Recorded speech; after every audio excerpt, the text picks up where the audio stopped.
Bienvenidos a nuestro curso virtual de Historia para el sexto grado de primaria. Les saluda el profesor Andy Ortiz Tomasto. Recuerda que la consigna de esta semana es: soy solidario cuando me pongo en el lugar de los demás. El día de hoy vamos a conversar brevemente sobre el oncenio.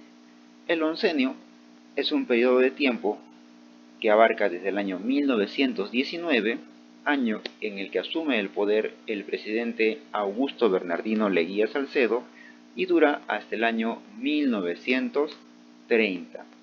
Conozcamos cómo accede al poder este presidente. Lo hace mediante un golpe de Estado, el golpe de Estado del año 1919, específicamente el 4 de julio, en la cual, junto con la gendarmería, es decir, con los policías de esa época, dan golpe de Estado al presidente José Pardo. Un golpe de Estado es sacar al presidente que está gobernando por la fuerza. Y una vez que lo ha sacado, Leguía se proclama presidente. Y él va a tratar de instaurar en el Perú la llamada Patria Nueva, que es su forma de gobierno, el cual implica una serie de cambios, de reformas, para mejorar la sociedad, pero solamente se quedó en palabras, en teoría, porque en la práctica no se va a conseguir eso. Sí es cierto que se va a modernizar Lima, se va a copiar el modelo estadounidense, pero el indígena seguía siendo explotado, el obrero seguía siendo maltratado, entre otras cosas. Para legitimizar su gobierno, convoca a una Asamblea Nacional, de tal manera que la Asamblea Nacional ratifique a Leguía como presidente. Acá podemos ver a Augusto Bernardino Leguía junto con la gendarmería que lo está respaldando. Conozcamos más sobre el aspecto político, eso quiere decir cómo fue su forma de gobierno. Ya te había mencionado que él plantea la patria nueva. En el año 1920 establece una constitución política.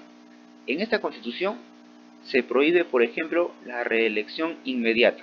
Eso quiere decir que el presidente que está gobernando, si termina su periodo de gobierno, ya no puede volver a ser presidente. Y profesor, tú me preguntarás, ¿cómo es que Augusto Bernardino Leguía gobernó desde el año 1919 hasta el año 1930? 11 años. ¿Cuánto dura un periodo de gobierno? En esta época, el periodo de gobierno dura 4 años, pero con la Constitución de 1920 se aumentó el periodo de gobierno un año. Eso quiere decir que ahora duraba 5 años. Pero 5 años, y si la Constitución prohíbe la reelección inmediata, ¿por qué se mantuvo en el poder 11 años? Es que Leguía tiene un tipo de gobierno llamado dictadura civil, en la cual este presidente va a perseguir a sus opositores, va a denunciar a todos los que estén en contra, va a encarcelarlos, va a deportarlos, botarlos fuera del país, de tal manera que él va a tener mucho control y poder político, a tal punto que va a modificar la Constitución para que pueda seguir gobernando y quedarse en el poder 11 años. Y se hubiera quedado más tiempo, si no fuera porque le dan golpe de Estado y también lo sacan a Leguía después de muchos años. Al final de su partido, al final de su gobierno, va a enfrentar lo que se conoce como los partidos políticos de masa. Eso quiere decir partidos políticos que tienen gran cantidad de seguidores. Nosotros habíamos conocido el Partido Demócrata, el Partido Civil. ¿Recuerdas la República Aristocrática? Se vivió con el Partido Civil. Pero Leguía va a estar en contra de ese Partido Civil porque atenta contra sus intereses. Por lo tanto, uno de los que va a perseguir, de los que va a encarcelar, de los que va a estar hostigando constantemente son los miembros del Partido Civil. Leguía va a estar siempre hostigándolos. Regresando a los partidos de masa, estos son partidos no como el Partido Civil, sino más populares. Tienen gran cantidad de seguidores que son parte del pueblo, ya no de la clase alta, sino del pueblo. Y sus dirigentes tienen nuevas ideas, nuevas propuestas. Veamos. El primer partido de masa que podemos comentar es el APRA, fundado en México. Ese APRA que tú conoces, que tiene su símbolo como una estrellita, el APRA, fue fundado por Víctor Raúl Haya de la Torre en el país de México en el año 1924. Y ya en el año 1930 va a ingresar al Perú como Partido Aprista Peruano, ¿no? Acá está la fundación, Castalla de la Torre, con una bandera del Partido Aprista, junto con otros seguidores, ¿no? Porque APRA significa Alianza Popular Revolucionaria Americana. No solamente está centrado en el Perú, tenía ideales para toda América. Y podemos resumir su doctrina, que es muy amplia, pero solamente en 3 frasecitas, ¿no? Ellos plantean el capitalismo estatal. Eso quiere decir que el Estado maneje las empresas y que lo distribuya equitativamente y de manera correcta a la población, ¿no? Que distribuya las riquezas a la población. Que no vengan empresas privadas, porque en el Perú en esa época estaban las empresas inglesas y luego van a venir las empresas norteamericanas. Es decir, son reformistas, quieren mejorar la situación. Dicen que el capitalismo está bien, la forma de producción está muy bien, pero hay que dar beneficios a los trabajadores. ¿Y quiénes son los que deben guiar este cambio? Dice Aya de la Torre, la clase media. Y la clase media está formada por intelectuales, comerciantes, banqueros. De esa manera se puede guiar un Estado. Ellos son los que deben guiar el Estado. Eso es lo que dice Aya de la Torre. ¿Y por qué fue hasta México fundar un partido político? Porque en el Perú fue deportado por Augusto de Leguía. El otro partido político que surge, que es muy importante en esta época, es el Partido Socialista Peruano, fundado en el año 1928 por este señor llamado José Carlos Mariátegui, más conocido como el Amauta. Y tal como tú puedes ver, era una persona que tenía una complejidad física. No podía caminar, andaba en silla de ruedas. Eso le impidió muchas cosas, como por ejemplo ir a la universidad, pero a pesar de no tener la capacidad de caminar, de no haber ido a una universidad, era una persona muy inteligente, una persona autodidacta.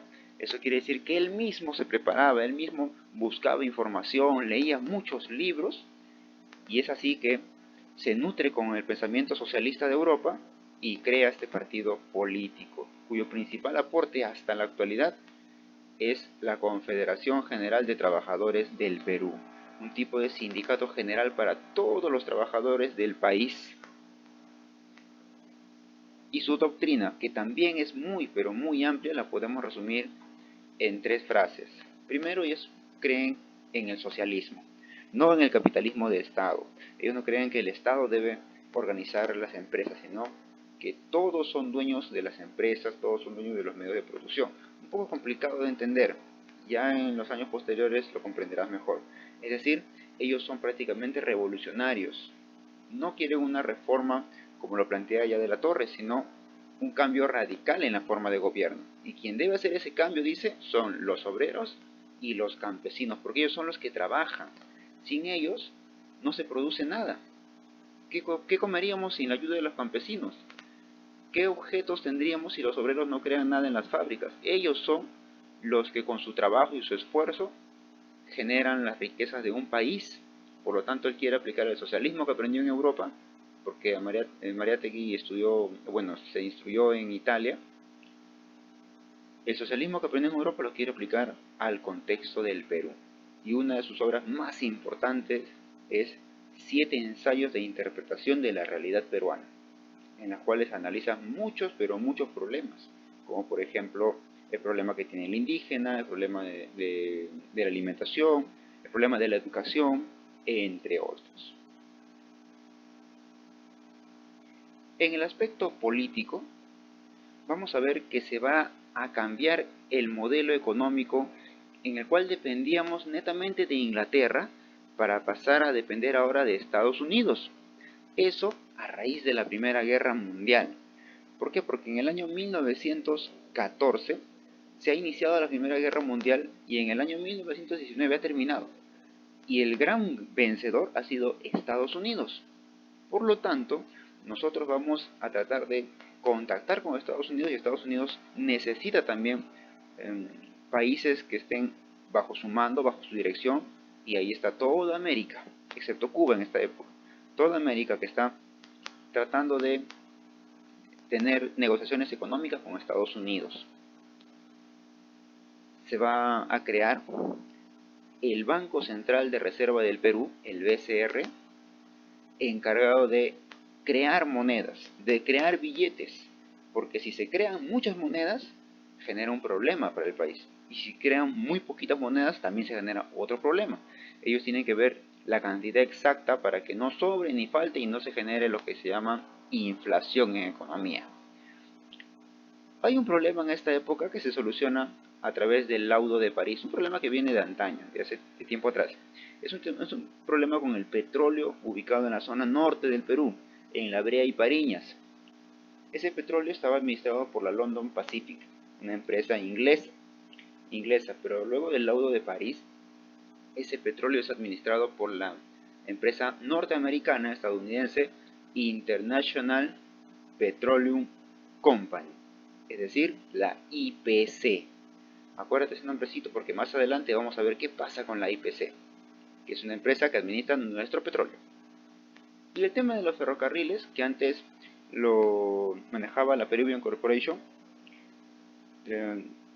pasa a formar ahora parte de la Peruvian Corporation, porque a través del contrato Grace, esos ferrocarriles iban a permanecer para Inglaterra por 66 años.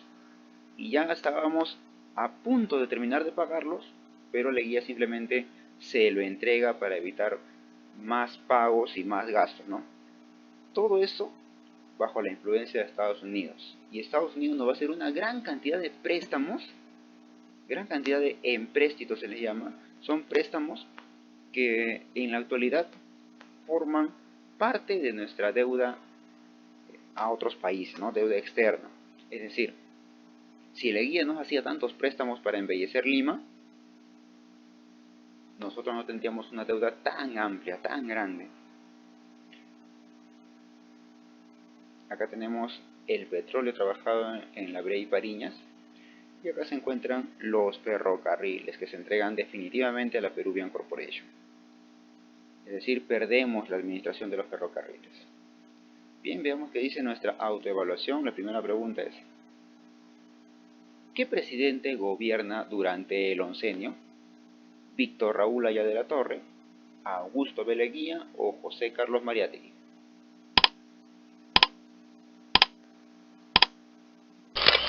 Víctor Raúl Haya de la Torre es el eterno candidato. Se va a lanzar muchas veces a la presidencia, pero no va a ganar. José Carlos Mariátegui no es presidente, es fundador del Partido Socialista Peruano, y solamente nos quedaría Augusto B. Leguía, del año 1919 al año 1930. Pregunta número 2 te dice: ¿de qué país dependemos económicamente durante el oncenio? ¿Inglaterra, Francia o Estados Unidos?